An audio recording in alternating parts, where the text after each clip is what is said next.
अगर मैं आपसे कहूं कि अगला बड़ा युद्ध शुरू होने वाला है और उसका असर भारत पर सीधे पड़ेगा, तो क्या आप यकीन करेंगे? अमेरिका, ईरान और इजराइल तीनों एक साथ मूव में हैं और भारत ने अपने नागरिकों से कहा है ईरान छोड़ दो। तो आखिर पर्दे के पीछे चल क्या रहा है? नमस्कार दोस्तों, आज के इस वीडियो में बहुत गंभीर, डरावना और दुनिया का भविष्य बदल देने वाला तथ्यों पर चर्चा करेंगे। अमेरिका और ईरान के बीच तनाव अपने सबसे खतरनाक मोड़ पर पहुंच चुका है। हालात ऐसे हैं कि युद्ध की आहट अब सिर्फ खबर नहीं बल्कि तैयारी लग रही है। दोस्तों, भारत सरकार ने अपने नागरिकों को तुरंत ईरान छोड़ने की सलाह दी है। ऐसा कदम कोई भी देश तभी उठाता है जब उसे बड़े हमले या युद्ध का अंदेशा हो। भारत के विदेश मंत्री डॉक्टर एस जयशंकर खुद इस मामले पर ईरान सरकार के साथ लगातार संपर्क में है और वजह सिर्फ नागरिक नहीं है। चाबहार पोर्ट भारत की बड़ी चिंता है। भारत ने ईरान में चाबहार पोर्ट में अरबों रुपए का निवेश किया है। यह पोर्ट भारत के लिए अफगानिस्तान तक पहुंच, पाकिस्तान को बाईपास, सेंट्रल एशिया से व्यापार, एक तरह से गेम चेंजर है। अगर ईरान में युद्ध हुआ तो भारत को सीधा आर्थिक और रणनीतिक नुकसान होगा। अब जरा अमेरिका की चाल समझिए। अमेरिका ने मिडिल ईस्ट के कई मिलिट्री बेस खाली कर दिए, सैनिकों को सुरक्षित जगहों पर शिफ्ट किया। इतिहास गवाह है,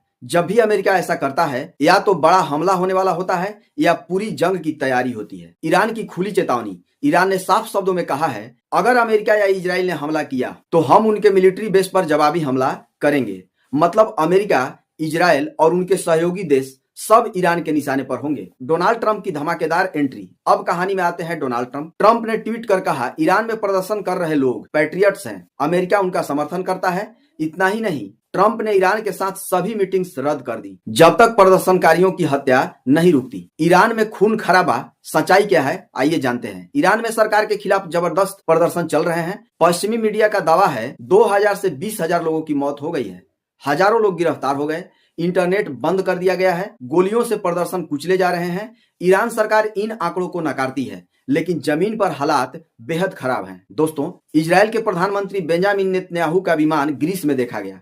याद रखिए, 2025 में जब इजराइल ने ईरान पर हमला किया था तब भी नेतन्याहू देश से बाहर थे, ताकि अगर ईरान जवाबी मिसाइल मारे तो इजराइल का नेतृत्व सुरक्षित रहे। ईरान का दुनिया को मैसेज। ईरान की एम्बेसी ने भारत में ट्वीट कर कहा, अमेरिका की एक तरफा नीतियां, संस्थाओं से हटना और दबाव की राजनीति आखिरकार हर देश को प्रभावित करेगी, चाहे वह कितना भी छोटा हो या अमीर क्यों न हो। ये संदेश सिर्फ अमेरिका के लिए नहीं, पूरी दुनिया के लिए चेतावनी है। दोस्तों, अब सिर्फ दो रास्ते बचे हैं, या तो अमेरिका को इतिहास की सबसे बड़ी रणनीतिक हार मिले या ईरान में सरकार बदल दी जाए। बीच का रास्ता अब लगभग खत्म हो चुका है। भारत को क्यों सतर्क रहना होगा आइए जानते हैं। चाबहार पोर्ट, तेल सप्लाई, मिडिल ईस्ट में भारतीय नागरिक, वैश्विक तेल कीमतें। अगर युद्ध हुआ तो भारत पर असर सीधा आपकी जेब तक आएगा। अगर आपको लगता है कि ये सिर्फ एक खबर नहीं बल्कि भविष्य की आहट है तो वीडियो को लाइक करें, चैनल को सब्सक्राइब करें और कमेंट में बताइए, क्या अमेरिका ईरान पर हमला करेगा या सिर्फ दबाव की राजनीति है। मिलते हैं अगले वीडियो में, तब तक के लिए जय हिंद।